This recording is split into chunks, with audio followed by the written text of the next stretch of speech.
There's something in Plato, and he's very explicit about it, where he realizes that beyond our rational explanation of things, there's a deeper understanding that can never be explained, but can only be experienced. And once you've experienced it, then you hear all and look at all of these rational explanations, and you can read them from a different point of view, because you're not outside looking in, but you're inside seeing how those discourses express who you really are.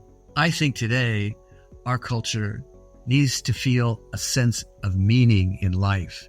Our religions they work for some people, and it's beautiful, and I'm glad that it does work for some people. And science is basically dominating the discourse, and it's just information. And what Platonism is, it's not about information. It's about the sound of the soul connecting to other souls. And rationality is just a vehicle through which those deeper sounds are expressed. Welcome back to the transmission, my friends. What is it about ancient mysteries and esoteric secrets that we find so compelling?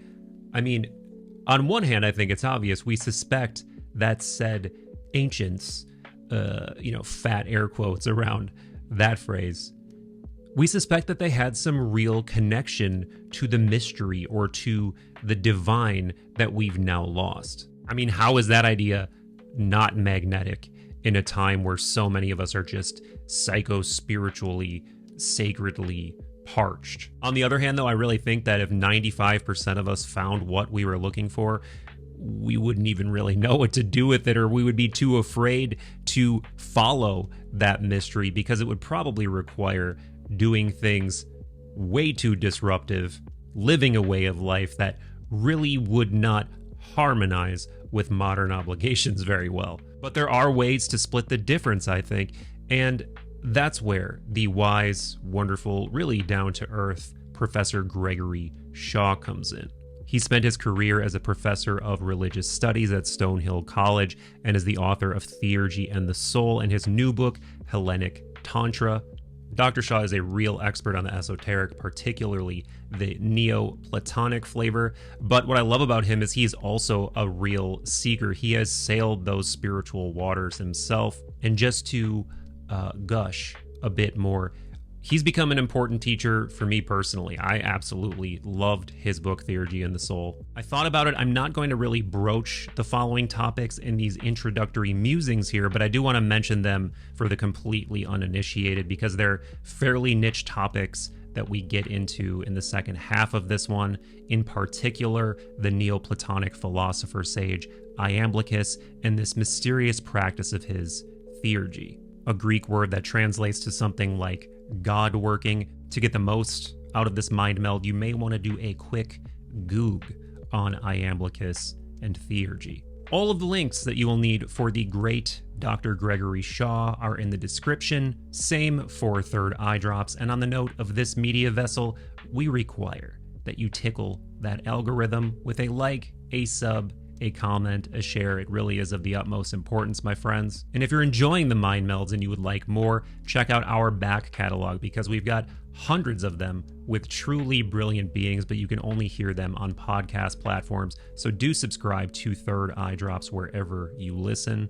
And speaking of mysteries, if you would like to initiate yourself into our Wonder Lodge, head over to patreon.com/Third Eye Drops and sign up. We do patron-only book clubs every month. We do Wonder Gym hangs. In fact, we just had one, and I rambled at length about a lot of the topics that we're going to talk about in this one. We've got a patron-only Discord server, and you can get physical rewards like stickers, pins, shirts, and more. It really is a lovely, supportive, insightful community, so I hope that you will join us over there.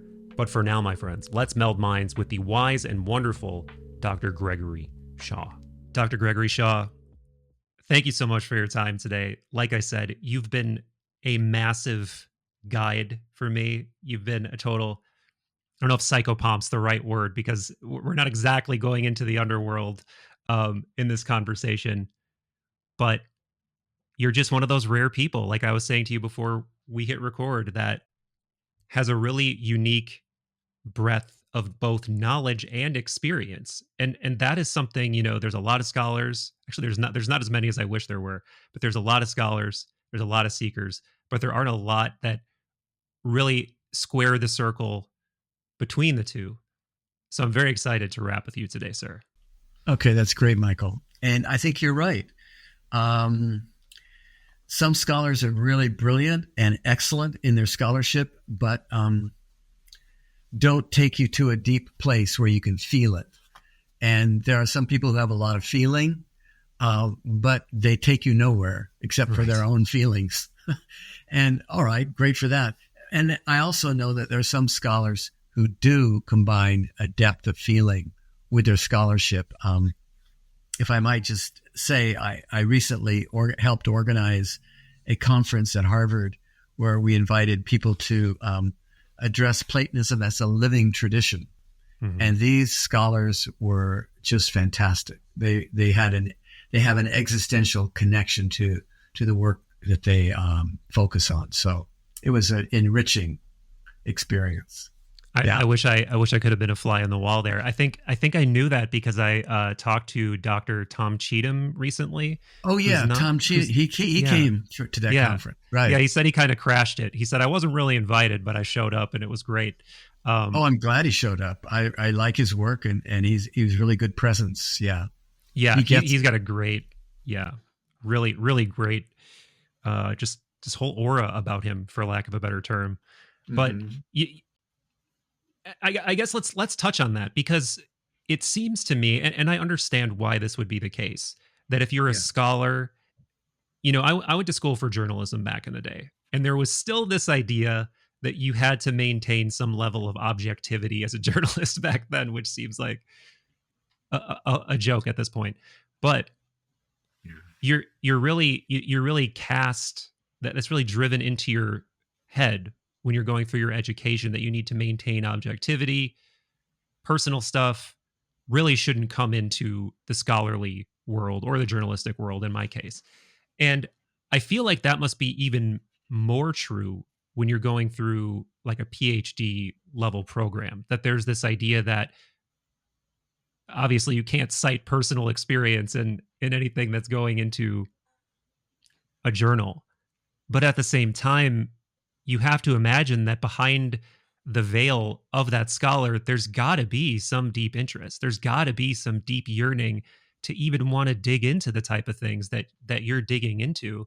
Well, that's an important observation. And my immediate sort of reaction to it is, you're completely right. The way we were trained in my PhD program is that you keep your personal opinions or your normative ideas about how things ought to be out of it, and you just look at the texts and you say what's in the text, and that's it. But in order to say what's in the text, somebody has to say it, and that's your voice, and that's the way you write. And I think that those of us who feel drawn to what I would call the mysteries or the deeper aspects of life, and who find that the material that we're reading or looking at moves us, we can sometimes express that connection to the material in the way that we write, not changing what's in the text, but just the way that we present it. It's the style of writing is where the you could say the subjective or the personal connection can come in. At least I think so. Yeah. Yet with you, and this is one of the things that, again, really draws me to you, is that even, I know you mentioned your newer book seems to be even more of an exemplification of what I'm about to say, though I haven't read that one yet. But I can just tell that, but in Theurgy and the Soul, that your own experiences are a major, even though you're never saying, I experienced this, I experienced that in this book, I can tell that your understanding of a lot of these, without getting into terminology in the conversation yet, that will need contextualization and definition, but for lack of a better term, being in inspired states, altered states, peak states, the way you write about these things makes it clear to me that you're a person who knows what that means on more than a theoretical level, you know. And I know enough about your biography to know a couple of things. And I know this is well-worn territory for you at this point, but I would love for you to share your own tales of seeking and what compelled you to go down the path of really, I guess, dedicating your life to being an esoteric scholar. Well, I don't know what you know. And if you're asking me how I ended up in this field, I could give you a version of a story if you want. Please, but, yeah. Okay. It started really when I was a freshman in college, and I started to learn how to meditate and discovered that meditation had incredibly powerful effects on me. And I had a series of intense dreams that seemed more real than daily life. And so I was just kind of like swept in. Like if you're out there fishing and a fish pulls you, not just pulls on the line, but pulls you into the water. I got pulled in, and I trusted where I was going. And I did one thing that led to another thing, and I became a yogi and I meditated a lot. And so at the same time, I was following the path of a kind of a yoga and Hinduism. And being an American guy, grew up in Nebraska, lived in Arizona to go to school. There's a sense in which there's a sort of artificiality that happens with a lot of folks. And I even see it today. I mean, they're beautiful people, but a lot of people have kind of taken up Tibetan Buddhist sort of whole entourage of Tibetan Buddhism. And sometimes it seems like an awkward fit. That people are trying to act like they're Hindus or like they're Tibetans. We're not, we're Americans, and it's okay to be an American. And I didn't quite know how to do it, but I was doing all this Hindu practice and yoga practice. And I wondered if there was a way in which I could find the same depth in the Western tradition. And that's when I discovered the Neoplatonists. And I discovered the translations by Thomas Taylor, who translated virtually everything that the Neoplatonists did.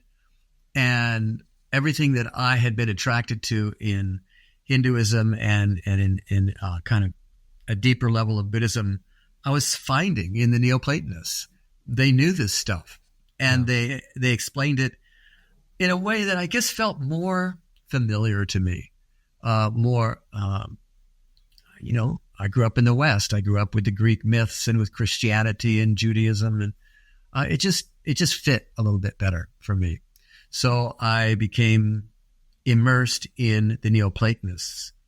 There's a second part of this particular story, and that's there's the Neoplatonism of Plotinus, which is it's been characterized, I think, maybe unfairly sometimes, as a world-denying kind of Platonism.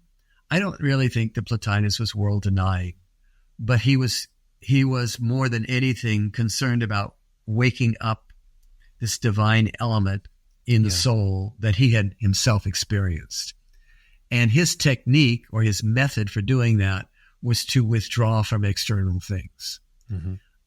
That's what a lot of the yoga that I was doing included, the meditation. And I found that it sort of cut me off from the world, cut me off from relationships. And that what I think that I needed was to get messed up, to get in relationships, to be more part of the world. If anybody's ever been in, and we all have been in romantic relationships, it doesn't go well, I mean, it does sometimes, which is a blissful part of it. And it also goes really horribly sometimes. And you get very confused and distressed, and that's okay. I used to think I have to avoid those things like the plague. And I realized, no, maybe there's something really important to learn in being down here in that world. And that's about the same time I realized that I discovered Iamblichus, who said that the way to realize the experiences of Plotinus is not to say no to the world, but to say yes to the world, to embrace the images of the world, the images of our imagination, to embrace material reality, our own bodies. And I thought, wow, that works for me. So then I became immersed in Iamblichus, and one thing led to another. Yeah. Yeah. I love that story. And I relate to that story so much because, and I have to say that I've even experienced this to a degree with some of the more home baked kinds of Western esotericism. This phenomenon you talked about where you feel like you're almost, do you know the word LARPing? I know what LARPers are. Yeah. Yes, exactly that. Yeah. That there's this kind of almost, when you dig into some of these esoteric traditions that have this whole cultural milieu that they're coming out of, and you have to adopt that to some degree, and the language, the terminology, the clothing, it feels a bit LARPy. It feels a bit like what you mean. Particularly with the Eastern stuff for me personally. And yeah, and I do it's still, like, who are you kidding? Right. Yeah. And I do. Right. And I'm close to people, very close to people who are Buddhist or go down that more yogic path. And I love it. And I think it's an absolutely, for whatever my 2 cents is worth, valid path. And I wanted to get into this question about perennialism later, but part of what really I think is this golden thread of real mystical experiences that runs throughout history, runs throughout traditions. But at the same time, it feels like there's something else that needs to be born, or something else that needs to be remembered, or like some kind of anamnesis maybe needs to occur about the things that we've lost, that are part of a more Western tradition. And this gets into some really major questions about what this tradition really is, because for the last couple of years I've just been really diving into Platonism pretty heavily. And first of all, one of the things you realize is just how incredibly rich and multifaceted it is, in that it is rational and logically rigorous, yet it also is, I think, the most mysterious, most rewarding tradition to explore on a personal level. And also you come to realize you really don't understand Western esotericism at all if you don't have a decent grip on Platonism, the teachings, the dialogues, the major figures in Platonism. And I always find that interesting because people love to talk about Gnosticism, people love to talk about Hermeticism, and Neoplatonism to some degree is starting to pop up more in the zeitgeist. But I still think a lot of people don't understand, when you say Platonism, when you say Neoplatonism, what do these terms mean? Yeah. And in some ways, it's kind of like what I was telling you before we recorded reading your book, is that I didn't expect to come out of this book having any solid answers. Like I really expected to have more and better questions. And in a lot of ways, that's this entire tradition. It's just throwing more beautiful, more compelling, more complex questions over the top of questions you already had. But how? I mean, I don't know if anybody actually asks you this question, but if someone were to ask you the question, what is Platonism? Why is Platonism so appealing? This kind of Neoplatonism in particular, what are these things, and why are they so compelling? Okay, I think it's great that you put it in just as direct and plain way like that, because I think it's an important question to keep in mind. For me, Platonism and Neoplatonism relates in a powerful way to the kind of situation we're in today. We really value thinking and being rational. Mm-hmm. And there's no question that you see from Plato's dialogues and in the Neoplatonic writings and the commentaries, they're very, very rational. There's rational and as precise and clear as we've ever seen in terms of philosophic tradition. We need that. We value that. It's kind of But that kind of rationality has to be connected to some depth that makes it valuable, that makes it beautiful. Because in Platonism, it's not only truth, but it's beauty that moves them. And when rationality is disconnected from beauty, then it starts to lose something. That's why you need the arts. That's why you need poetry and just the power of somebody like a Socrates when he spoke, that literally transfixed his listeners into states of ecstasy when they listened to him. It wasn't just what he said, but it was how he said it. So there's rationality connected with a kind of depth experience. And it's connected to beauty. And there's something in Plato, and he's very explicit about it, where he realizes that beyond our rational explanation of things, there's a deeper understanding that can never be explained, but can only be experienced. That you have to know it, you have to experience it to know it. And once you've experienced it, then you hear all and look at all of these rational explanations, and you can read them from a different point of view. And they somehow mean something more than they did before, because you're not outside looking in, but you're inside seeing how those discourses express who you really are and who we really are. I think today our culture, our young people, old people, everybody needs to feel a sense of meaning in life. And right now, we don't have a cultural sort of language that makes us all feel like, oh, life has meaning. Our religions they work for some people, and it's beautiful, and I'm glad that it does work for some people. But for a lot of people, it doesn't, and we're largely secular. And science is basically dominating the discourse. But what science claims to be is an explanation about data, which is not really a journey into beauty. It's just information. And what Platonism is, it's not about information. It's about the sound of the soul connecting to other souls. And rationality is just a vehicle through which those deeper sounds are expressed. And I think that theurgy is an important development of Platonism, because Iamblichus makes it very explicit that it's not a matter of conceptual knowing. It's a matter of experiencing through activity. And that's an important correction to anyone who thinks that Platonism is just about being rational. It's more than being rational. Yeah.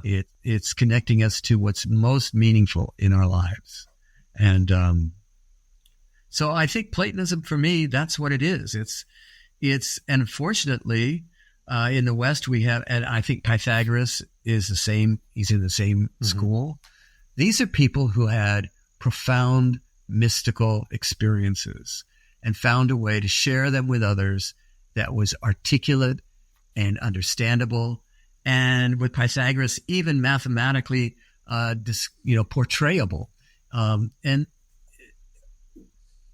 it's sort of the basis of Western culture.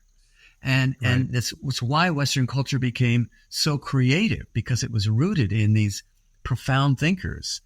And we've created this world, but then we've lost our roots. We've just gone out into the branches of being complicated, details, and being cut off from the roots. It starts to dry up, and then people get swept into all kinds of strange, mentalities and ideologies. Yeah. And that's where we are now. Right. People's meaning is not rooted in something deep, but in these shallow movements, I think. Mm-hmm. Yeah. It could be politics, it could be other things. I don't know. Right. Yeah. Oh my God. We can't even touch politics. We can't even touch it, or I'll lose my mind. But this reminds me, I love this conversation. This reminds me a lot of a conversation I had recently with Rick Tarnas about how essentially the things that you lose from gaining so much from a materialist, reductionist perspective. Right. We've got Darwinian evolution. We've got incredibly precise materialistic science that can break things down into infinitesimally small parts, into a menagerie of incredibly complex systems that no single human can ever understand. And in doing that, of course, we have completely removed the vital essence, the soul, the quintessence, the magic from reality, because it's just not needed. Where is it? You look under a microscope, it's not there. It's irrelevant. Right. Yeah. But what Platonism, and I think that's why, on a related note, I think that's why you're starting to see this swing back into, like, there, at least in the zeitgeist, there's been this swing back to even people who were kind of part of the new atheist movement joining mainstream religions again. And I think that's what happens because you become so starved for that missing sacred element in life that you can just be like, oh, well, I can get that over here, and now I've found coherence, and I've found community, and I've found something larger, and that satisfies that to a degree. But for people like me, many people listening, and I'm sure for you, it feels like there should be a way to square that circle without sacrificing anything rational. And that's why I love Platonism so much, because I just recently did a pretty from a scholarly perspective, irresponsible kind of exegesis on Plato's Cave, and why I think that's such a immensely important map for epistemological and ontological meaning making. I touched on a couple of Neoplatonists in that video, and their sort of more esoteric hermeneutical techniques that they used on the allegory, which I won't get into all that yet, at least. But that is such a fantastic place, I think, for people who are just getting their feet wet in this and trying to understand what we're talking about, because it shows how there is a logical progression to this mystery that you're talking about, to, what the Platonists would call the nous, or the intelligible realm. And it is logical. One, starting on a ladder from the material, and then asking questions and investigating the material, and then eventually getting into the conceptual, getting into the intelligible, and then into the mathematical, and finding that all of these things continuously imply some kind of higher order that is logically must be there, yet gets more and more mysterious and hidden as you approach it. And then the only way, to your point before, that you can ever come to understand it is through these non-rational kinds of experience, through noesis, through, direct experiences of things beyond the empirical. And go ahead. And I'm sure that as you did your exploration of the cave, the allegory of the cave, that's such a profound story, and it's so evocative that, basically inviting everyone to see that our consensus reality is in fact an illusion. Mm-hmm. It's a kind of illusory world of shadows, and that, Plato is inviting us to move to a deeper place. It's not someplace else. It's here, but it's being here with a different way of seeing it. And that's people tend, and I think it's understandable, that we tend to literalize the metaphors and allegories. It's like there's some other place to get. And one of the problems with the Neoplatonic material is that it is very nuanced and leveled. There's the level of noesis and dianoia, and all these other different levels of knowing. And what we, who are raised in this culture, which is more of an information culture, which is sort of like everything's a datum that we should then analyze, a thing, we reify these Platonic experiences into things, subtle things, and think that if we can analyze the one, and then there's the nous, and there's the world soul, that we understand it. Yeah. No, we don't. We were just able to articulate these terms. But what passes sometimes for scholarship on Platonism is a knowledge of the terminology and not an acquaintance with where the terminology wants to lead us. Yes. And that's the key thing, I think. And it's no simple thing. And even to assume that you could communicate this material in writing is kind of presumptuous. I mean, it's tricky at best. Oh, I did want to say something about writing, though. For me, I think I've come to discover or come to realize that the act of writing itself is a kind of ritual activity. And it's a ritual activity that actually puts me into a deeper place, so that it's not so much I'm writing, but I'm being written. Yeah. A friend of mine, Jeffrey Kripal, talks about being written is part of the process of creative writing. And I think that happens when you're really in sync with the material that you're working with. It's not just that you're writing about it. It is writing through you. Yeah. And then you are a conduit for perception, a deeper reality. Well, great synchronicity, because I'm actually talking to Jeffrey in a couple of days for the first time. Really excited for that one too. But yeah, now you're getting into some of these fundamental mysteries that I find compelling. And I think people who watch this channel, like these are the kinds of admittedly irresponsible yet just endlessly seductive questions that I can't help but look for answers for, even though I know that there really are no answers to be had. And this is why Plato / Socrates, I think, would answer an allegory so much of the time. I mean, Socrates says it, right? When he's talking, when Glaucon asks him about the form of the good, and he's like, I can't answer the question, but I can tell you what it's like. And I can tell you this cave allegory. And I can tell you these things that will sort of get you properly anagogically oriented so that you can go toward the truth, even though the truth will always be this kind of ever elusive, numinous vapor that you're chasing after.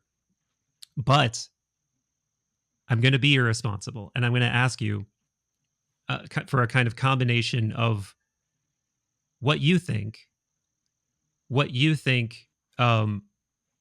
Plato thought in terms of these big unanswerable questions about, and you touched on some of them already, but so then what is this human experience? What is this world? What is this consciousness that we are having this, movie-like experience of at least what today we would call qualia, of subjective experience, of sensory experience. What is the state of the human being? What is reality, or reality as we experience it?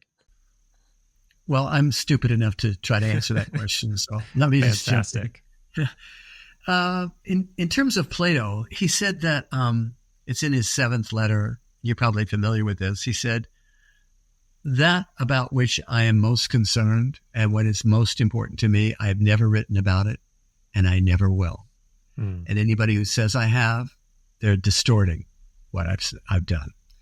So he said, acquaintance with this can only come after immersion or studying or being engaged with it, probably in concert with others.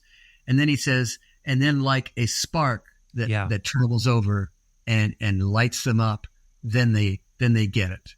But it's an experience that can't be described. You can't write about it. It is something that you simply have to experience. We can't find it because we are it, is another sort of paradoxical way of looking at this. The truth or the meaning of all things can't be discovered because we're trying to look and try to find our own face. we carry it with us. And the interesting thing is that we only can really kind of realize who we are by engaging it through others and by sharing what we want and what we're interested in with others who may be similarly inclined.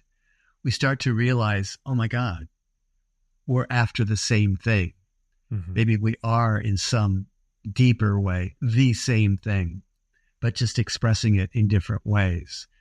You could, as some people like to say, we're like the universe becoming aware of itself through human beings. Yeah. And I think there's a lot of truth to that. And that is a useful sort of metaphor or image to sort of carry with us. We're not that separate. I mean, you know, if you think about life in general, if you use the scientific information we have, being on this planet together, we're profoundly interconnected. And we're probably much more alike than we, you know, even realize. And in some sense, we're the same mind trying to recognize itself through different faces and voices. I think that's the divine mind of Plato, the demiurge, who, when he, according to Plato, creates the world, he tries to make he creates it in order that everyone might experience what he's experiencing. So that's the reason why creation exists, to invite everybody to realize that we are that we are participants in the creation of the reality that we're in. Yeah.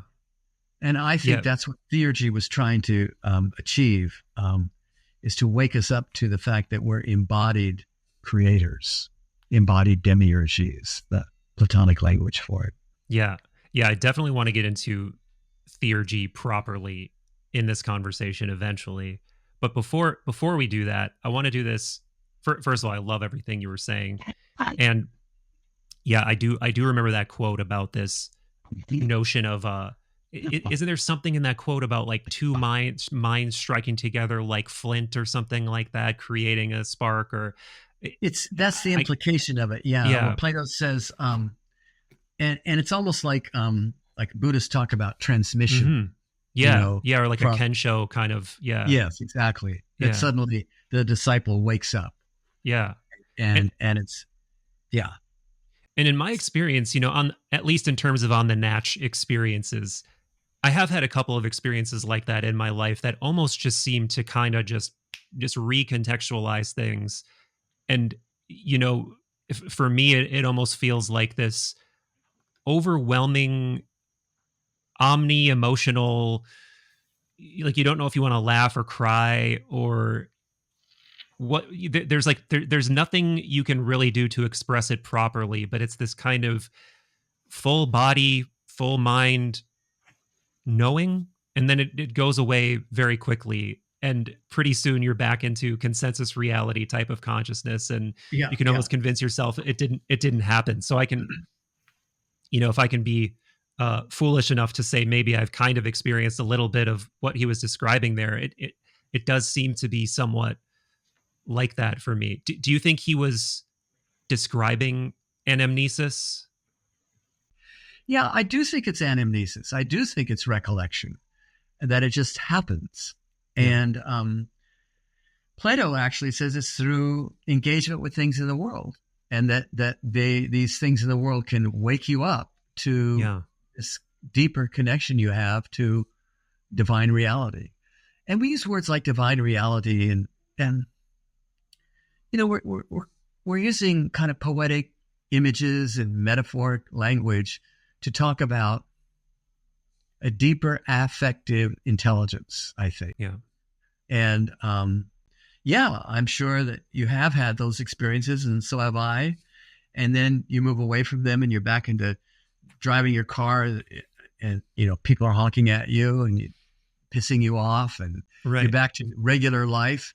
And I'd like to think that we could integrate that too, that's okay, that we don't have to think that we could never be mad or that we can never, you know, have ordinary experiences. That's part of who we are as human beings. That's part of why we're here.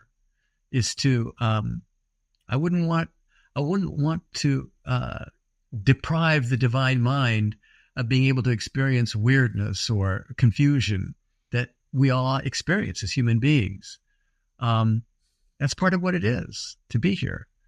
I sometimes wish it weren't. I really like my life to be really smooth and always positive and glorious and joyous and upbeat and all that. But it could never be that unless there were ordinary times too. And back to consensus reality.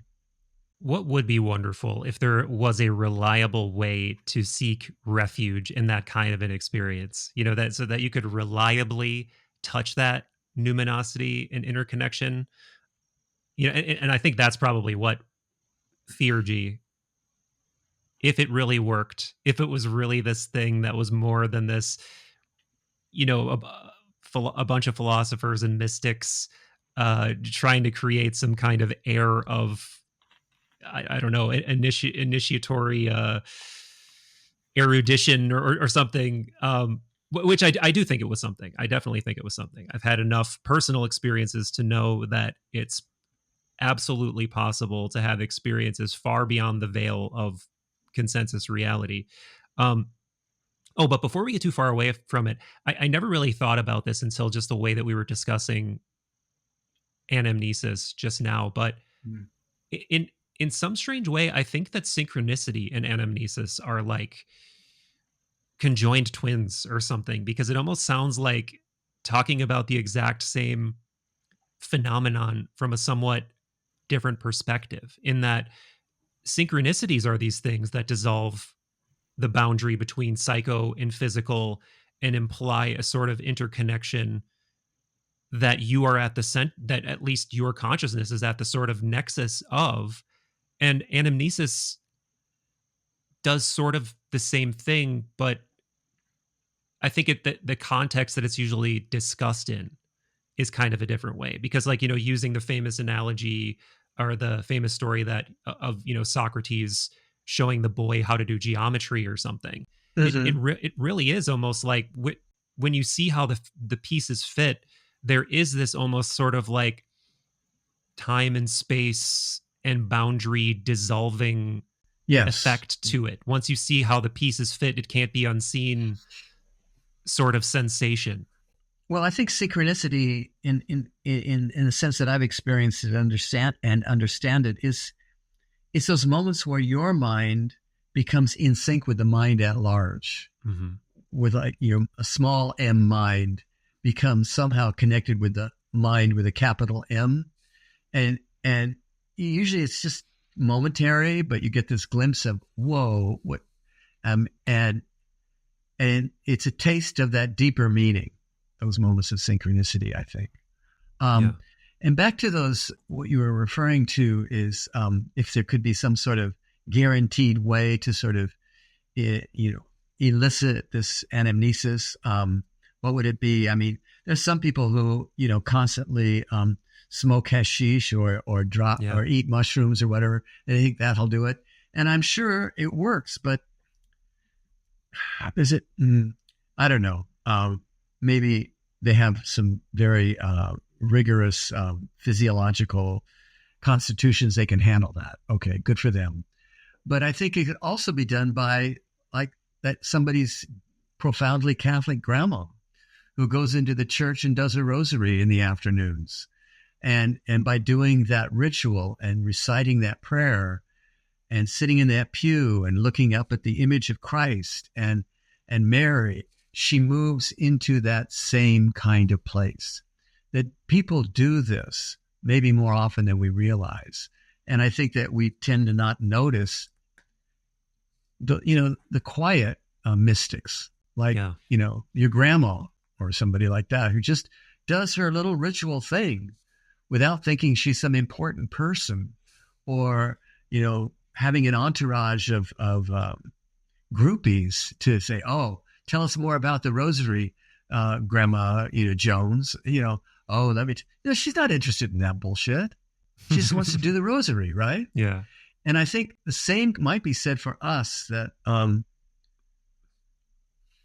because we're so starved for meaning, that when somebody is able to share, like, let's say in my case, share something that's really meaningful, that speaks to other people about what the Platonists were doing, it's easy to fall into thinking, wow, I really know this stuff, and I'm going to, now I'm going to start wearing robes and call myself frater or somebody, or, and they create a whole sort of persona around these moments of anamnesis that I've been privileged enough to have or to share. And it's not about that, but I understand why people do that, because we all want to feel like our life's worth something, that we love to get attention from other people. I certainly do. It's a quality of attention that I think we need to be more discriminating about. Right.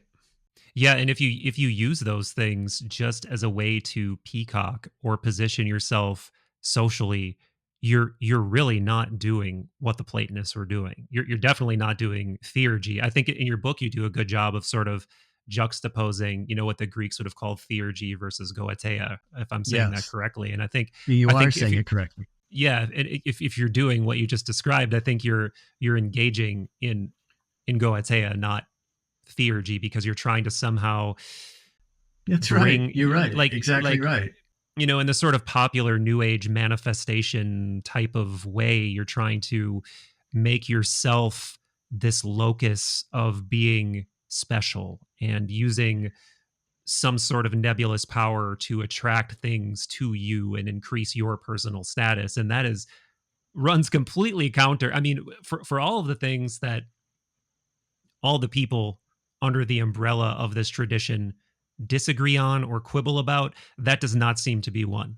The idea of like orienting yourself, for lack of a better term, cleanly toward the higher, that is, free as possible of egoic trappings.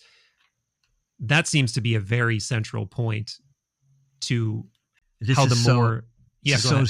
So tricky, because I think that no matter who we are or how sincere we want to be, we're all going to be drawn into that path of sorcery, of trying to draw attention to ourselves. I mean, Iamblichus he's very, very rigorous about drawing the distinction between goetia and theurgy. And he's hard on the sorcerers. Why? Because the difference is dramatic. The theurgist becomes cleansed and empty and receptive so that she can take on the shape of the gods. Yeah. So that the theurgist takes on the shape of the gods. The sorcerer, on the other hand, invokes these powers and so on so that they can take on the shape of that person's ego. They empower the individual rather than the individual blending into the whole. Mm-hmm. And theurgy is the individual blends into the whole and then allows the whole to act through the individual.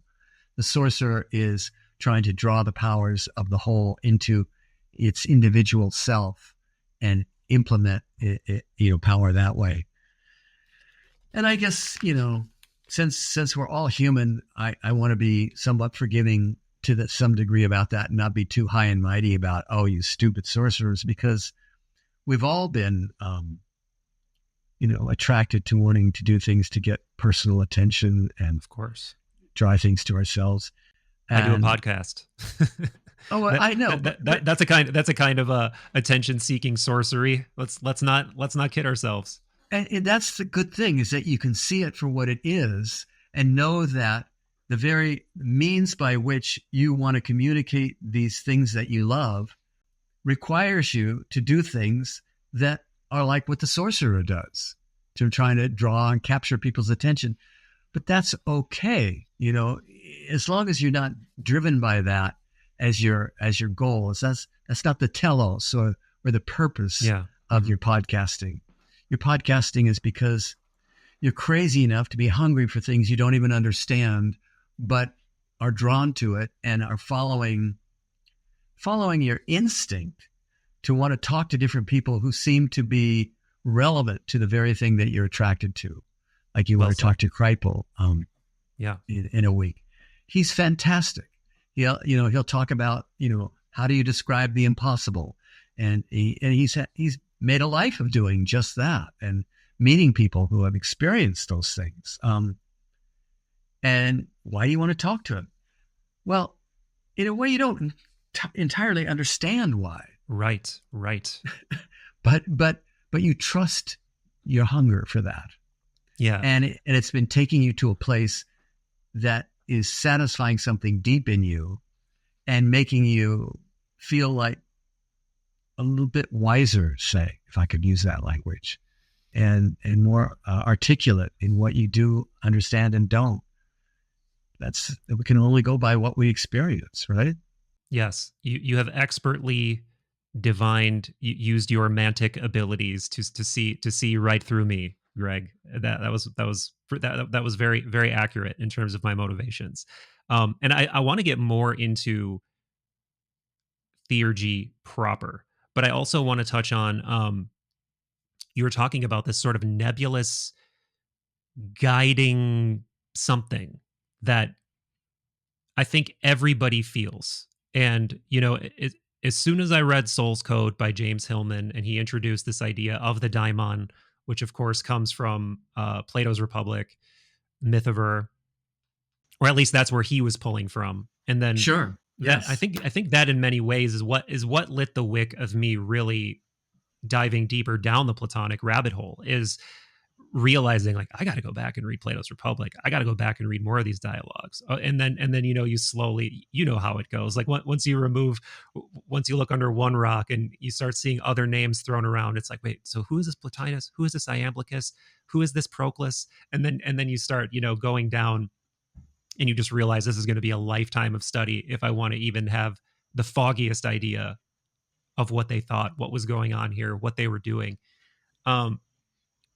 But without even getting as esoteric as referencing all of these people, I think everybody innately feels what Hillman and all of the above people were referring to when they were referring to this guiding force that is nebulous, that is, you feel like it's right there, yet you can't talk directly to it. It's something like your conscience, but it's, or maybe even subconscious, or both. But it's also it almost has this like mercurial quality, where it feels like it can take on a multitude of faces. Sometimes, and Hillman would talk about this in the book, is that the daimon would become a demon if you don't give it its proper catharsis. And that to me is just such a compelling idea. And I'm curious if that's something you've spent a lot of time thinking about or trying to make sense of personally.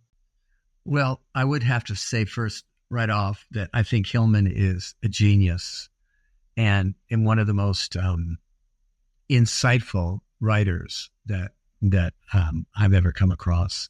And The Soul's Code is a great book.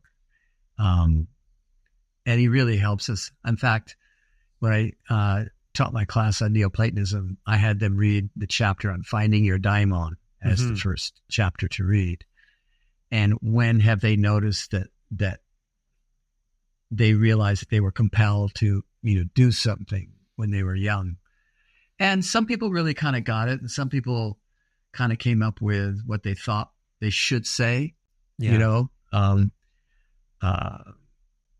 but yeah, it's there. And I don't know, I kind of feel like the daimon shows up in ways that maybe are not socially recognizable. Like maybe in the way that you were dreamy, or when I was a kid, I was kind of dreamy and sort of like kind of attracted certain fantasies and things like that. And I didn't really think anything about that, but somehow I do think that there's a presence in us that influences our decision-making. And that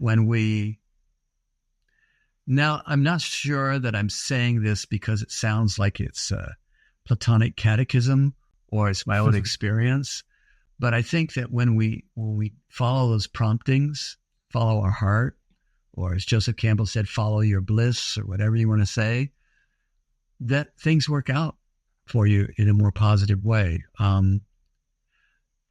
When I woke up to my being interested in spiritual things, it wasn't so much, oh, I should do this. I was dragged into it Yeah. by these powerful dreams. Oh, And wow. and there was no choice, but I had to do this because I felt like I was called to do it. And the problem with that sort of feeling like you're called to do something is that if you're just an ordinary guy, as I was, how does your ordinary guy mentality handle feeling like you're called by some great cosmic mind? How do you integrate that? Yeah. And if you grow up in our culture, the only people who ever got pulled into some great cosmic mind was Jesus, right? He was the Yeah. Son of God, because it's an overwhelming thing when these divine, otherworldly presences become relevant and demand your attention and basically say, we are the same thing to you. And you know that it's true. And so what pattern do we have culturally to make sense of that? We didn't have many patterns. We don't have that in our culture, except if you grow up and say, well, I'm a Christian, so maybe that's like Jesus. And then we say, what, am I supposed to be Jesus? And then, no, I don't know. Yeah. I mean, it can be very confusing for a young guy. And maybe if you're a Jew, you think, well, maybe I'm supposed to be some great rabbi or something. But we really need models. And I think that's one thing that becoming more conscious of the Platonic tradition could be helpful for people in the literary and philosophic world, or just in our culture in general. If we know that there are these people who exemplify this deeper way of living, and we can say, I'm not that strange. Pythagoras was like this. Plato Yeah. was like this. Proclus was like this. Iamblichus was like this. And you can run down a whole list of people that you don't have to pile it all into one guy and say Jesus. Then you get confused and say, well, how can I be Jesus? And, we need a larger vocabulary to express our deep experiences. And Yes. the Soul's Code was good because she sort of gave us a lot of cards to look at. Yes. So important to, yeah, great point. Great point. Jung, Hillman, and also the Platonists, they really bring a lot of nuance, a lot of concepts, a lot of vocabulary to these things that we are pretty bereft of in terms of vocabulary, to your point. Like if you're just growing up in the mainstream, you're religious or you're not, there's one God. You don't have a lot to work with there. And it feels like there's a giant gulf between you and this like big mystery called God.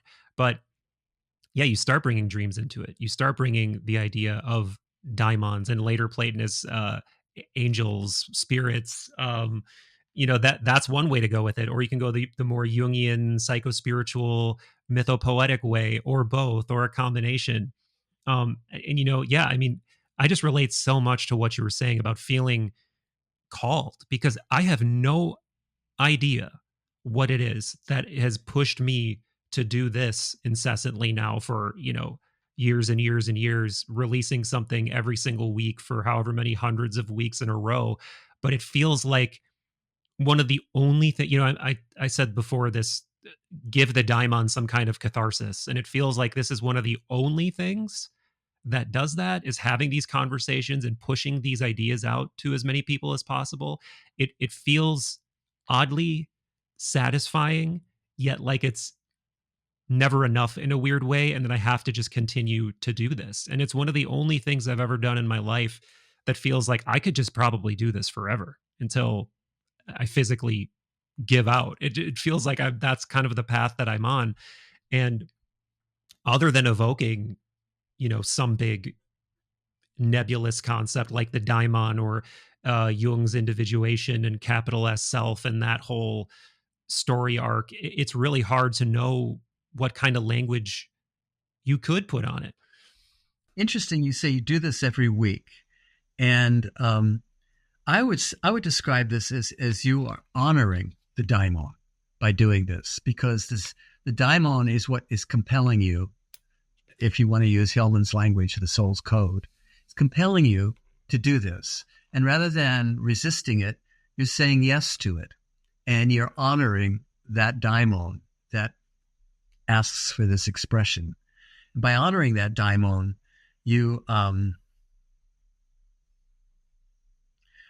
eventually, it's just like you absorb what that daimon is for you, so that the difference between you, Michael, as an ordinary guy, and the daimonic presence that expresses itself through you becomes less and less.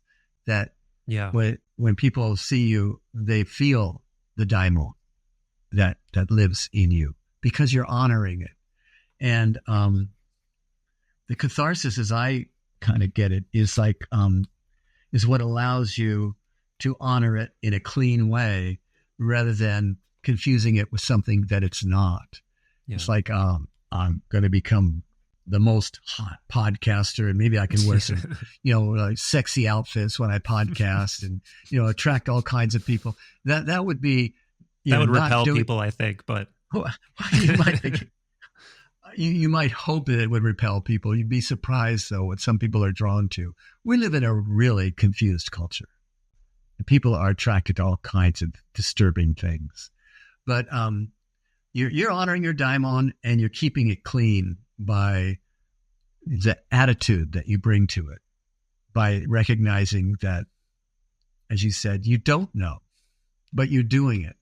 And that's the, I don't know, want to use the word, the worshipful attitude, or the sort of the humble attitude towards honoring the daimon. And that's the appropriate, that's like the attitude of the little grandma that goes into the church and does a rosary. This is your rosary. You're doing it. Yeah, no, it really does. And I can't help but feel like an absolute bug in the face of people like you, these people that we're talking about or talking around in this conversation, this body of wisdom that has existed throughout the ages, and then the mysteries that it created, the physical manifestations and linguistic manifestations of that wisdom that we have to pull from.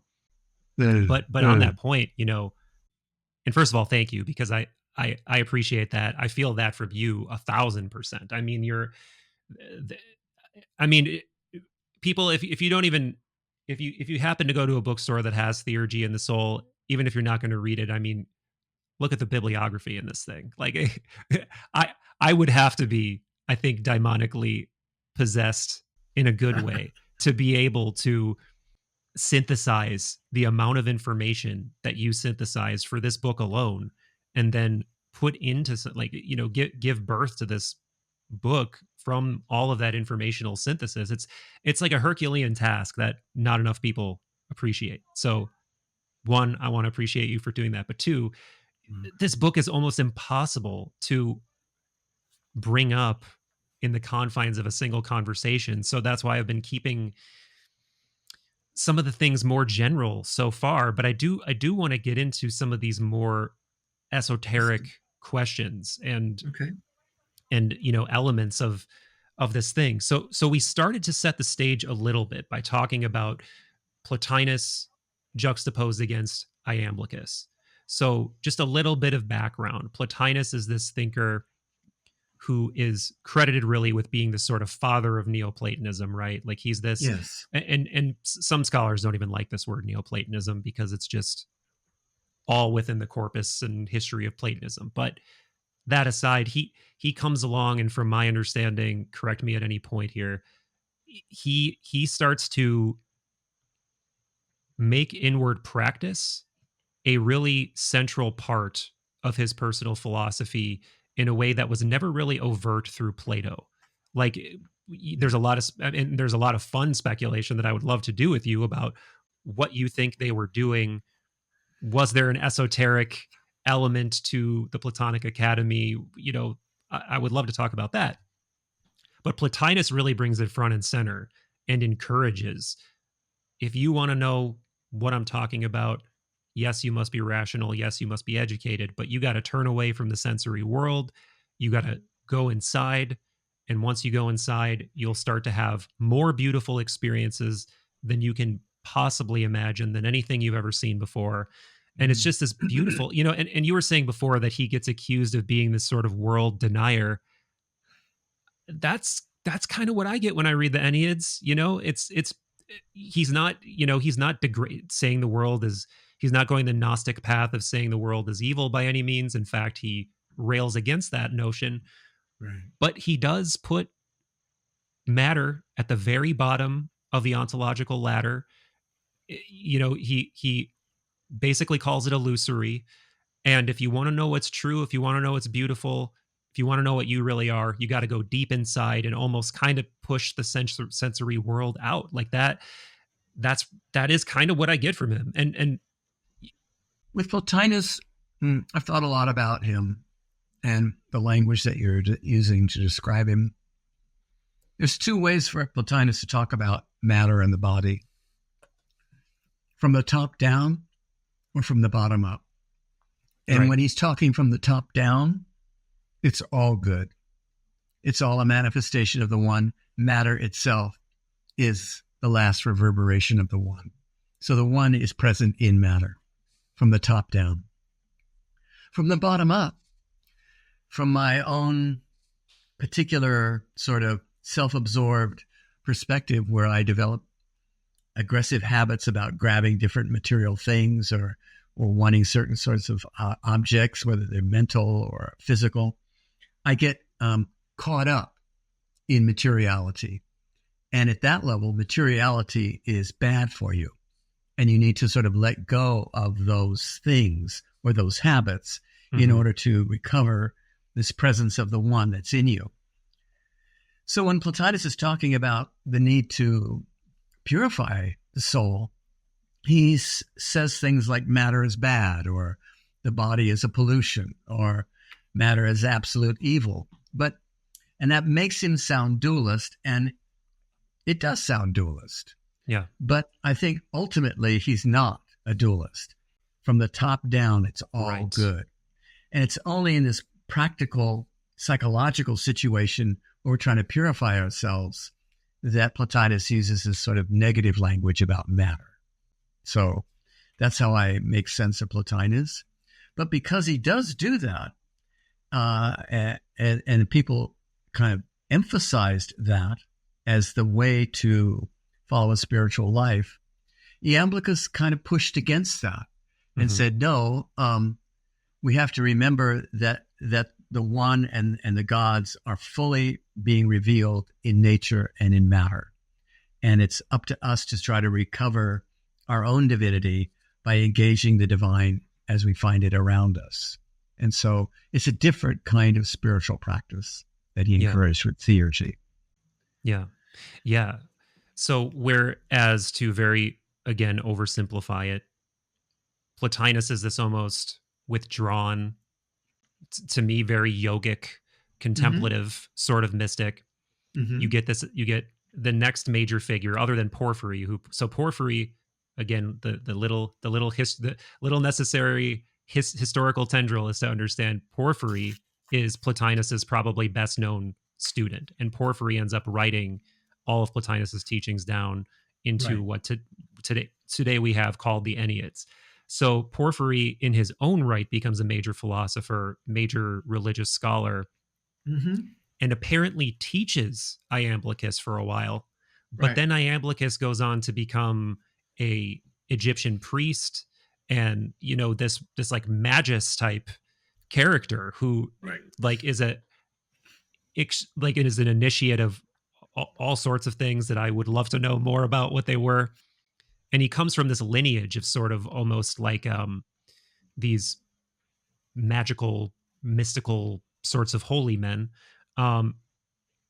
He talks a lot about what today sounds like almost ritual magic sorts of experiences that involve symbols, various materia, knowing specific words, doing things. If anybody's looked into any kind of Western esotericism, the as above, so below motif of correspondences and doing things at the right time, this is all part of Iamblichus's Yes. ecology of practices. Whereas Plotinus, again, is like the exact opposite. It's like, no, withdraw, go inward. That's basically the prescription.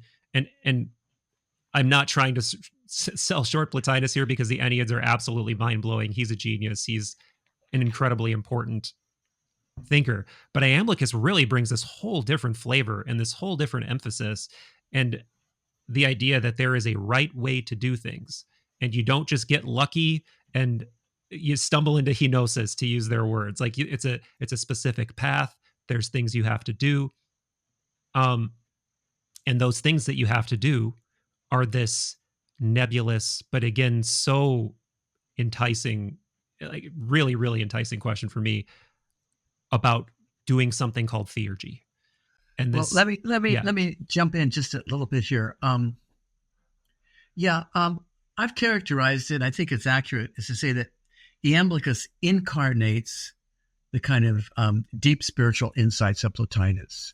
He embodies it. He makes it an embodied kind of way of life, whereas Plotinus tends to not so much embrace the body. And Iamblichus says, no, let's bring all of those insights into our physical reality. In terms of who he is a Syrian. He comes from Syria. Apamea was the town that he's attached to.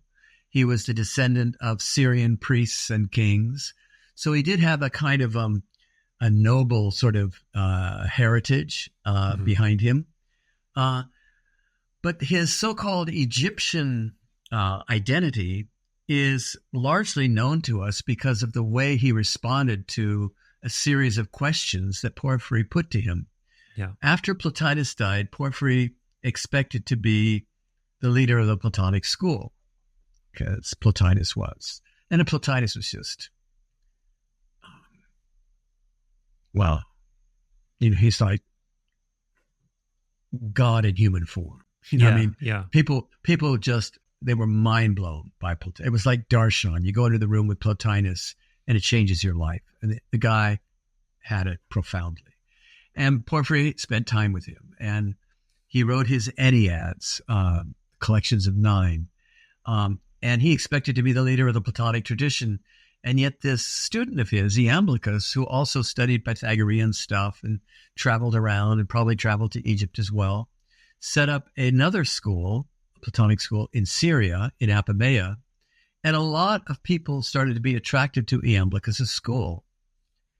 My theory, may not be fair to Porphyry, is that he might have felt a little bit of professional jealousy about the attention that Iamblichus, this guru kind of guy, was getting over in Apamea, with his theurgy, which is performing rituals and inviting people to go into trance states and being possessed by gods and goddesses. That didn't sound like Platonism to Porphyry. And he wasn't even so sure that Iamblichus was teaching a decent kind of Platonism. And he was a little bit irritated at maybe the attention that he was getting in his school. So he wrote this letter challenging Iamblichus to answer all kinds of questions about theurgy. Some of the most important being, why are you chanting names that don't have any meaning? I mean, how can that be rational, right? And what's going on with these people being possessed by different gods and goddesses? What are we talking about here? And all of this ecstasy. What's going on with ecstasy? Ecstasy just leads people into delusion. So he really challenged Iamblichus. And so Iamblichus responded with this, what is now known as the On the Mysteries, as a response to Porphyry's letter. And since Porphyry wrote it to a supposed disciple of an Egyptian priest, he wrote it to somebody named Anebo, and Iamblichus says, okay, you're pretending to write to one of my disciples. You're calling him an Egyptian student. I'll pretend to be an Egyptian priest to call myself Daimon, and all these symbolic names. And so he plays the role of an Egyptian priest when he writes back to Porphyry. So you think this is a persona, not yes. something that he was truly a member of? Okay. I think primarily it's a persona. How much Egyptian magic did he know? I'm not sure. he could very well have known some Egyptian magic, because some of the things he says are very consistent with what we know from Egyptian texts and the books of the dead and some of the different rituals that Egyptians performed. But he does take on the perhaps we rule. should even, I'm sorry to interrupt. I was going to say, perhaps we should even asterisk this and say that some people don't think that this is Iamblichus, this Abanman figure. And I don't know. I don't have the scholarly chops to have any kind of opinion on that, but I just remember reading it in your book. Yeah, there are some people who have even questioned whether the author of On the Mysteries is Iamblichus. I'm virtually certain that it is, and virtually every scholar who's an expert in both Neoplatonism as well as knowledgeable about Egyptian stuff thinks, yeah, it was Iamblichus. But he did this in this sort of kind of playful sort of playing this persona of Abamal, the Egyptian priest. But going to how Theurgy was so different from what Porphyry thought philosophy should be, is that Iamblichus has these people chanting what he calls asema onomata, and that means meaningless names, mantras, they would call them in Indian tradition. That doesn't sound rational at all, reciting names that you don't even know what they mean. And Porphyry wrote to him and said, well, what do these things mean? What do these names mean? Tell me what they mean. And Iamblichus says, it's not about what they mean. It's not meaningful for us, but the gods understand them. And by chanting these names, we're able to wake up the presence of the gods that are associated with these sounds. The sounds themselves carry the presence of the gods. Now, that's very non-rational, okay, to say that the sounds themselves carry the presence of the gods, and by reciting them, we wake up to that presence in ourselves. That's a very different technique than what you see in Plotinus, say.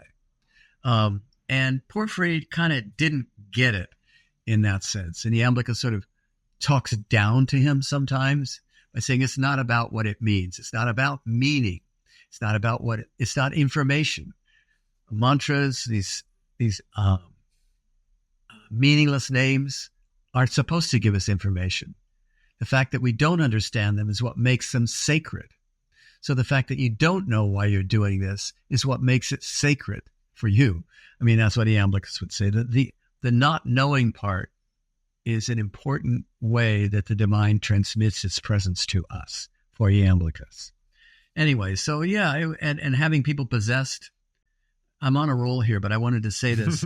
When we had this conference at Harvard in May, one of the people we invited is a man who is a scholar of Neoplatonism, and he's written. He wrote a PhD dissertation on Proclus and what Proclus wrote about how to perform theurgy. His name is Jose Redondo. He's also an astrologer. He's also a Santeria priest. He lives in Mexico City. And as a priest of Santeria, his disciples on a regular basis have rituals where they chant, use drums, burn incense, and they become possessed by what they call the orishas, which are these divine presences, the angelic beings that come in and they take possession of these different individuals. Now, that's exactly the kind of thing that Iamblichus said that the theurgists were doing, is they were becoming possessed by these individuals. And people like me and a lot of other academics who read about that, we can try to be sympathetic to it and, kind of get it and respect it. But Jose Redondo is doing it. Yeah. He's conducting rituals where these people are becoming possessed. And he said, you can tell whether they're being possessed in a light way or a deeper way or completely possessed by the features that they manifest in their possession. And you can also tell if somebody's not really possessed, but is just faking it for attention.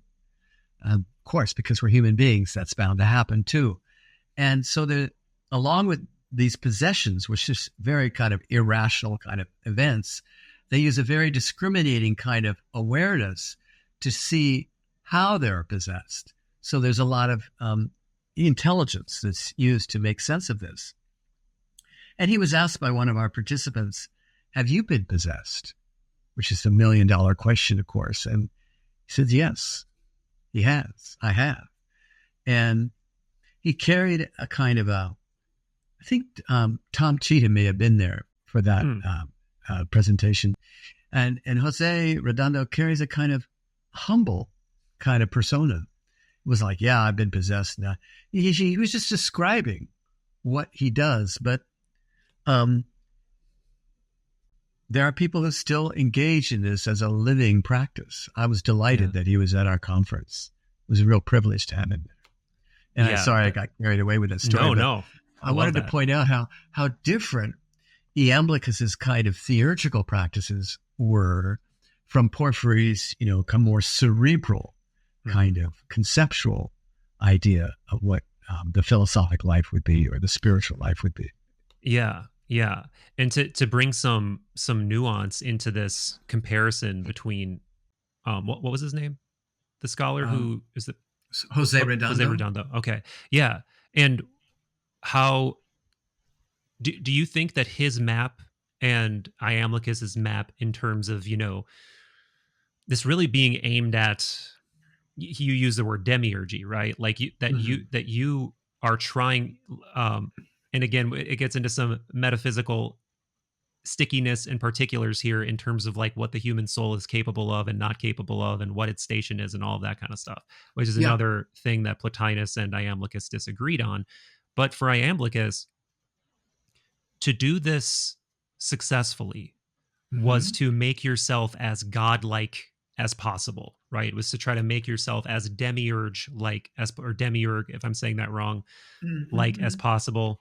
And another asterisk, I think it's so deep in the zeitgeist at this point that when you use that phrase, people think you're talking about like the evil Gnostic demiurge, and that's a later invention that has nothing to do with this. It's essentially, this is the creator God, the divine mind. Yes, that's right. Divine mind is a good translation. And creator and divine mind. Yeah. It's there's nothing negative. There's no negative connotation. It's just the opposite.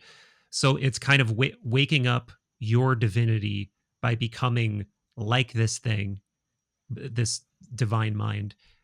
But it happens in almost like and this is something I wanted to ask you about, is like the stages this seems to occur in, is you having like an anamnesis of certain sunthema within yourself, and then gaining new levels of understanding about what you are, what your soul is. I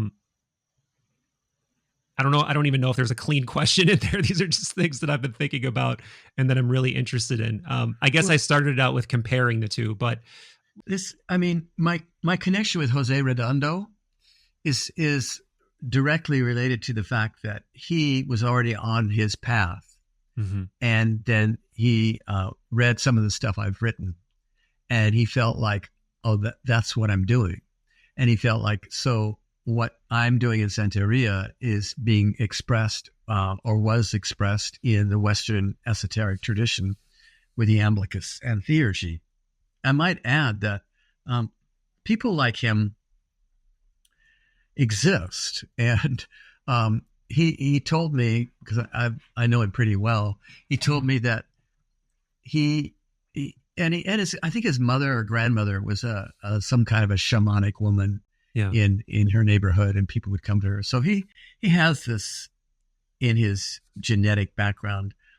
He said he had some very intense dreams, and in one of them, he was given an address in Mexico City that he should go to. He didn't know why. He didn't know. He'd never been there. He'd never been in that part of Mexico City. But he went to that address and knocked on the door. And the man who opened the door turned out to be his teacher in Santeria, a shaman who was Jose's teacher.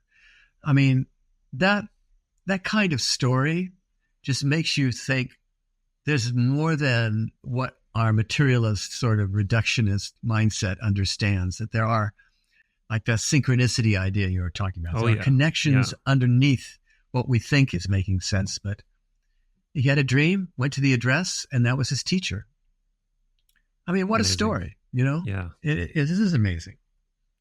But you are on to what do we do when we feel like, say, we're chanting these sounds, whatever they are, and we start to wake up to some sort of presence. I think when people do mantras in the Eastern practices, it's the same kind of thing. These are techniques to take us out of our ordinary thinking and allow us to wake up to some sort of internal presence. Yeah. Yeah. Yeah. This idea I started to hit on is one that I've been really obsessed with since I stumbled across it. I think I was reading about Proclus when I first saw the word synthema, and Yeah. that is another one of these missing pieces of nuance that I just had like clunky language for prior. You know, this idea that there are essentially these divine signatures, for lack of a better term, that are dispersed. That's exactly what they are. Yeah. Yeah, they're and they're like dispersed all throughout, at least according to more Iamblichian and later Platonist sorts of thought, that there are these divine signatures all over everything, plants, animals, within Right. you. One of the things I underline in the book is at a certain point that you say that the physical body is like a sunthema of the soul. And I was just like, that's a mind-blowing idea. Yeah. Um, and yeah, I would love to just hear you talk a little bit more about what they are, why they're important, how you think about them. Okay. Well, synthema literally means like signature. We could use the word symbol and effectively works the same kind of way. And they are sometimes translated as signatures or like seen presences Mm-hmm. of the divine mind sprinkled throughout the world, manifest in everything.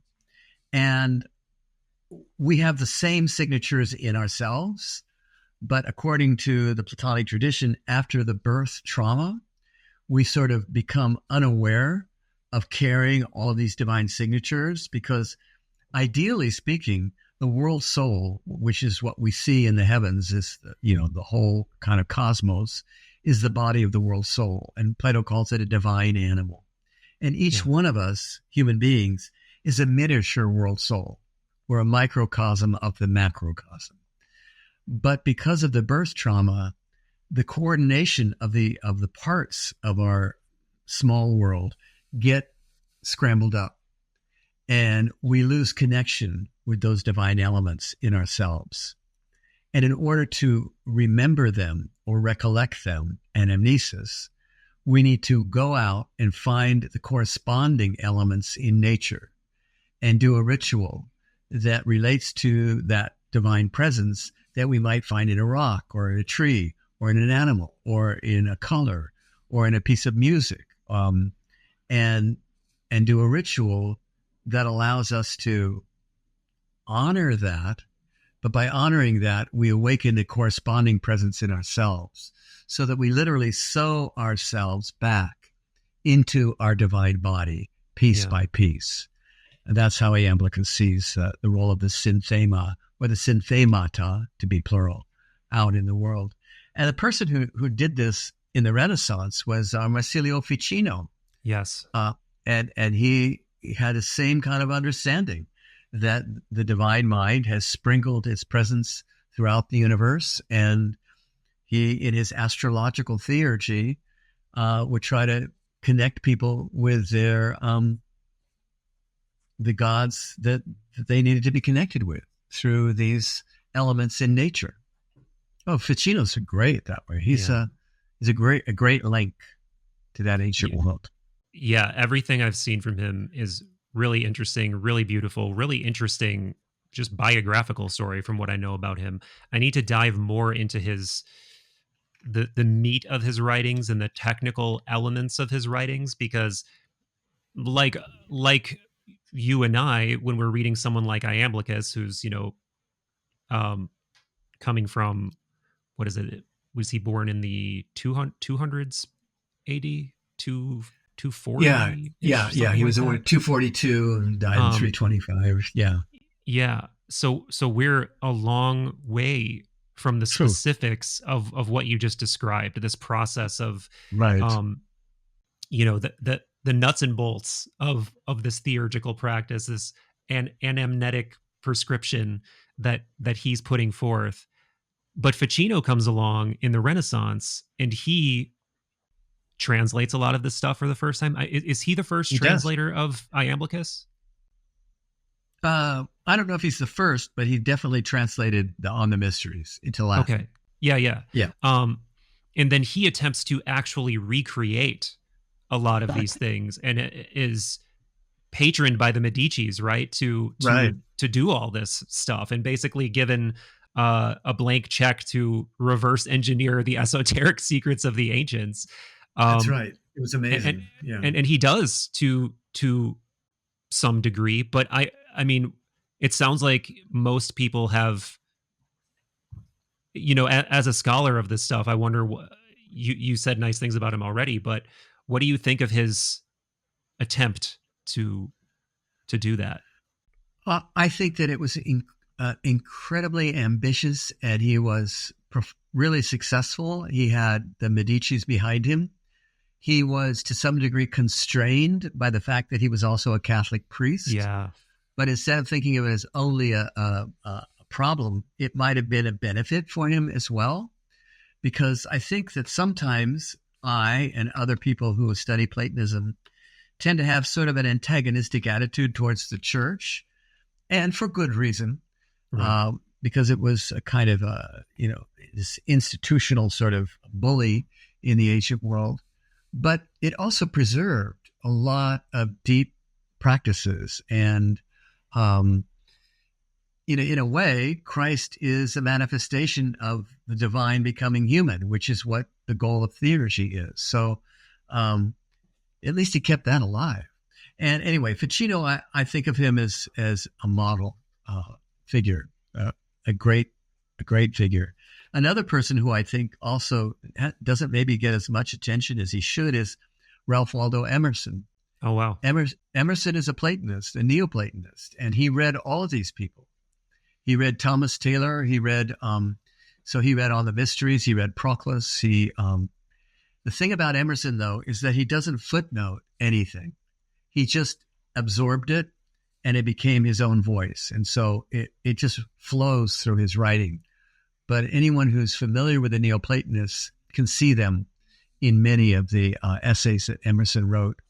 At one point, he talks about even so-called ugly things in the world can be, through the poet's eye, and you think theurgist here, through the poet's eye, can be seen as signatures that wake us up to the divine mind. Yeah. And he really got it. He really, I think Emerson's book, essay, The Poet, is a very theurgical essay, but there's a lot of Neoplatonic stuff in Emerson. I wanted to mention, in terms of Ficino, there's a good book called The Planets Within by an author named Thomas More. Oh, M-O-O-R-E. And is it the depth psychologist? Yeah, he is. Oh, okay. And he's a great admirer of Hillman, as you probably know. He wrote a book called The Planets Within, which is about the astrological Platonism of Ficino. It's a good book.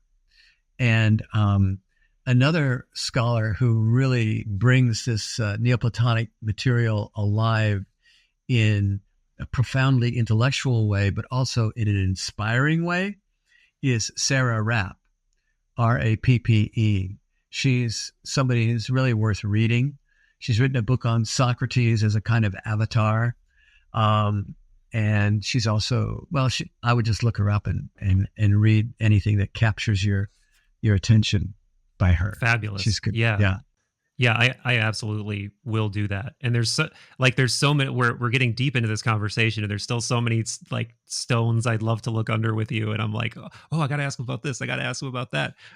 Just there. I mean, I was thinking about some of the more cryptic things Socrates said, particularly close to his death, that I've always wondered, what the hell is he getting at there? But, like things like the true earth being a dodecahedron and such. But yes, right. But that may be that may be a bit too far afield for where we're at in this conversation. Though if you do have thoughts, feel free. But Well, I'll tell you, Sarah Rapp could go on and on about what Socrates might have meant at any moment. She's really very cool. This book she wrote about Socrates is really, really good book. Awesome. Yeah, I will look that up as soon as we're done. But yeah, this idea that there are these divine signatures all throughout nature, all throughout you, all throughout everything. I mean, you briefly touched on psychedelic experiences earlier, and I've noticed that that is a touchy subject in the context of classics and in the context for some people, more for some more than others. But I have to say, in my own experiences, those experiences have been the most, let's put it this way, they've taken these concepts like sunthema from abstract and like, well, maybe it's this, maybe it's that, to a felt reality of just being blasted by geometry, like hyperbolic geometry and just feelings of deep eros and is it philos, interconnectivity, love and just interconnectivity, of course, but then also feeling like you are absolutely in an ecosystem of intelligences, and the idea that you're separate is really, a nice illusion on the natch. But as soon as you enter into these more open states, it really feels like there's living thoughts coming in and out, and archetypes, and maybe daimones, maybe whatever terminology you want to put on it. And I wonder, do you think that these were tools that would have been used by someone like Iamblichus in a sort of in a sacramental kind of way, and would probably be kept obscure and not talked about specifically for obvious reasons? What are your thoughts on that? Yeah, I've been asked about that on several occasions, partly because people like you and people like me and many others have, under the experience of some sort of psychedelic, whether it's just some good pot or something else, suddenly understand what Iamblichus is saying from inside out. Right. Yeah. And oh my God, this guy really was writing about this. And I know, now I get it. But there's no evidence that's concrete that he was encouraging the use of substances. There's one passage where Porphyry asks him about the use of some substances and liquids, and Iamblichus doesn't really address it much. So I'm not so sure that that he did, but do I think he would have? Probably. I mean, why wouldn't somebody? Right. Especially because those stigmas didn't really. They didn't exist. Yeah. No, they did not. There's a book that you may already know about. This is it. Yeah. Paulin explains very clearly what's happening neurologically when you're on a psychedelic compared to your ordinary state. And we sort of move into the state of sort of the infant whose mind is wide open and whose perceptual field is not narrow, but is all inclusive. And that's the state that neurologically they find people are put into when they're on mushrooms or another psychedelic. Right. And so it makes perfect sense that you're describing a whole different world that we're allowed to see, because the aperture through which we're seeing the world has been changed. Right. Through psychedelics. Yeah. And I want to give respect to, when I was younger, I was like, come on, this is 100% what was going on, but now as I've gotten deeper into studying this stuff, I don't at all discount the idea that some of the language they were putting over the top of this is exactly what it sounds like. You are doing something ritualistically to attract something, change something, enter something through doing almost like a hieratic science that we just don't understand anymore, and that we've lost we've just like lost access to too many of the grammatical pieces to put it all together. And you know, even to get further out there, we know so little about consciousness that I've played with this idea that perhaps to use a sort of Jungian term, he of course has this famous idea of the collective unconscious, but he also had ideas of collective consciousness of like civilizations and cultures, collective shadows of civilizations and cultures. Maybe within the context of these different eras of consciousness, different things were possible. That's an idea that I don't even really know how to talk about responsibly, but it's a nagging thought that I've had numerous times. You're on it. I mean, look, I don't know how much travel you've done, but people who go to say and spend months in India, it's a different reality that they're in. Or if you spend time in Bali, where these people do what they do, it's a different reality. This kind of Western economic kind of hegemony that we live in the United States is not the world that everybody else lives in. And even in the United States, there's certain little enclaves where people, if you go and live among them, you start to experience reality in a different way. So reality is shaped by the environment that we're in. And it is exactly the way that we're sort of hypnotized into the world that we live in by the way it's mirrored to us by parents and friends. Absolutely. So, yeah, I'm not a deadhead, but I wanted to bring up this story that I heard because it really made the hair on the back of my neck stand up, because the most profound synchronicity that I've ever had in my life had to do with a rose. And I've told that story on the show before, so I won't rehash the whole thing. And I know we're getting long in the tooth in this conversation. I haven't heard it before, but go ahead. Well, I'm happy to tell you if you want to know. All right. So my friend and I, good friend, has been on the show a number of times. He's a amazing musician and artist named Colin Francescetto. He and I were going to Peru to do an ayahuasca retreat. First one we ever did. And it's still only one I ever did. But he was traveling from Portland. I was traveling from Chicago. And long story short, he gets on his flight successfully. Just before I get on my flight at O'Hare, it gets canceled. And so that kind of sends him into this anxious state. It sends me into this anxious state because we're going to Iquitos, which is this place like right on the, sort of outer edge of the rainforest that a lot of ayahuasca tourists go. And there's not a lot of flights into this city. So if you miss a flight, it could completely just upend your entire trip. So I'm in this state of uncertainty. He's in this state of uncertainty. And we're texting back and forth. And he lands at his connection and he said, man, I'm just doing this meditation my wife taught me where it's supposed to reduce anxiety, where I just sit down and I start to imagine roses growing around me and roses covering me and protecting me. And he's like, it's really calming. And I'm like, oh, that's really interesting. So I'm trying to get on another flight and, I'm not successful. So I realize I'm going to have to stay overnight in Chicago. And I pick a hotel at random. I'm like, this hotel looks nice. It's close. It's not very expensive. I'm just going to stay here. So I sit down at the hotel. I go back, I pick my phone up again. I start texting Colin and he's like, man, you are not going to believe what just happened. And I'm like, okay, what happened? He's like, so I'm doing the rose meditation and I open my eyes and there's a guy standing in front of me. His luggage is covered in roses. His arm is tattooed in roses.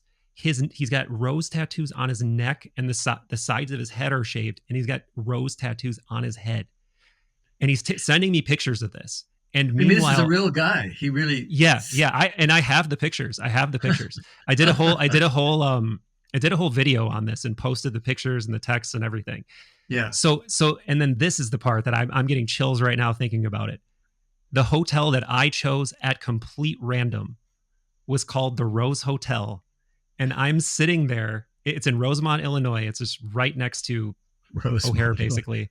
And I look down, as he's telling me this, I have a menu sitting next to me because I'm sitting at the bar, and embossed on the menu in like capital letters, it says rose. And I don't even respond to him. I'm just like, I'm like, I think I'm short circuiting right now. And I just send him the picture of the rose thing.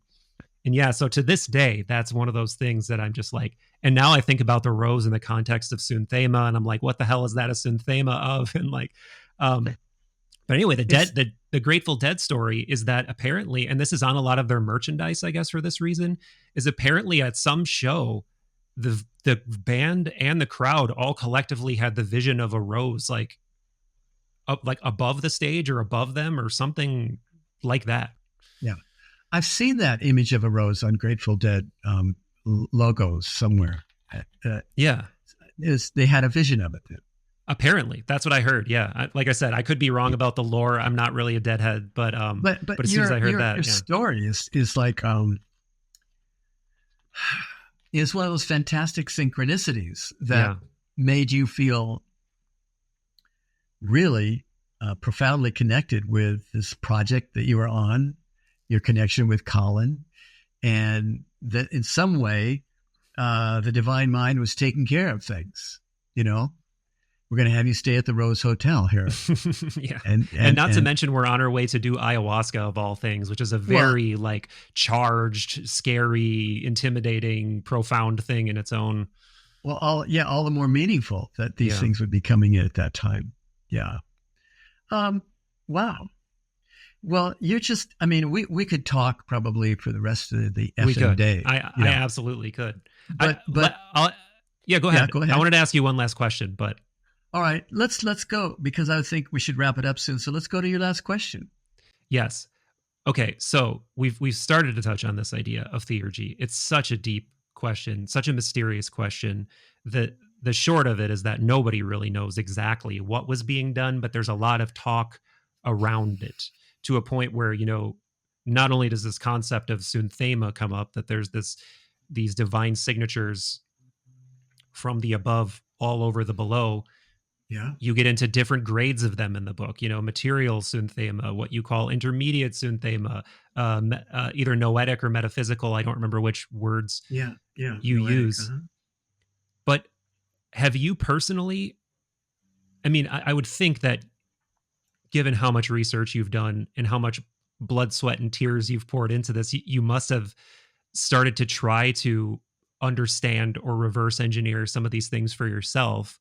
And have you done that, or have you found other sources that you think that these people figured it out better than I could figure it out? Yeah, I got to know. Yeah, I'm not quite sure how to answer the question. It's not like I'm holding back. Like, oh yeah, I could tell him about this secret thing I did once, and it tells me everything. Because I don't really have that secret moment where I did things. It tells me everything. But I've had a series of, not so much me creating a ritual to do it, but being open to experiences like you described with the rose, that and allowing myself to string those together and to trust them and to feel as if that becomes my ritual space in what you would call an imaginal world, using the language of Henry Corbin. It's a reality that I've been invited into and that I live inside and that I honor. There are moments, sure, when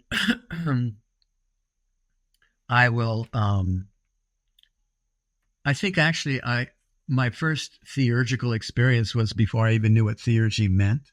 I was chanting in the desert in Arizona, and as I was doing these chants, and my breath control was like lasting the chant lasted a really long time. I experienced in the middle of the chant that I wasn't chanting, but I was being chanted. And the sounds were coming through me. The chants had agency. I no longer had the agency. The sounds had the agency. And I was just allowing it to manifest itself through me. And my experience was that it extended my awareness, my identity awareness, to cover the whole desert, so that I became, I became the whole landscape that I was in through the medium of the sound. And I didn't know what that meant. I really liked it. And it was later when I read Iamblichus, and he describes how the names of the gods invite us, that they are themselves the presence of the gods, and that it's not so much that we're doing them, but they're doing us, that they have the agency. I thought this guy understood exactly what I experienced in the desert. And so it made me trust his understanding of those spiritual sorts of experiences. So, excuse me, I had that as an experience. And I suppose I've had other types of experience that are like that, but that was a more distinctly and profound one. It sort of opened me up to Iamblichus once I started to read him and realized that he was explaining what happened to me. Yeah. That really makes sense. That really makes sense. And I remember hearing you tell the story about how when you first, it was the Dodds translation that you read, right? That your advisor told you to read, because he had a sneaking suspicion that the type of experiences that you had already had, you may find something beautiful yet lacking in that particular translation. That I guess Dodds didn't really translate. He wrote an essay about theurgy. Okay. And it was a critique of it as representing the demise of Platonism, falling into superstition, just like the Victorian Europeans around him were falling into spiritualist seances.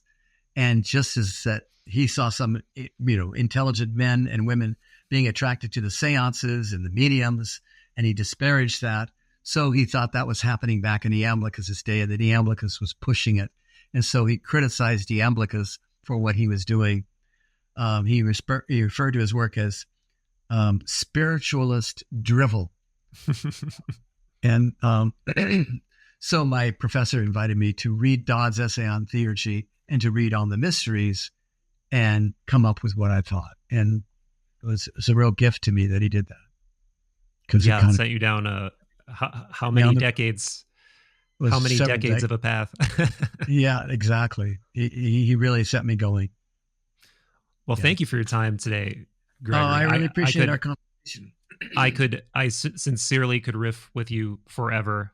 I hope we can do it again sometime. I will absolutely gladly share your books, and anything else you'd like me to share, just let me know, and I will do so gladly. Well, Michael, thank you. And you're obviously doing a lot of things right. You've got a really crisp, clear, deep vibe, and I really appreciate talking to you. Thanks a lot. I take that as an enormous compliment, as do you.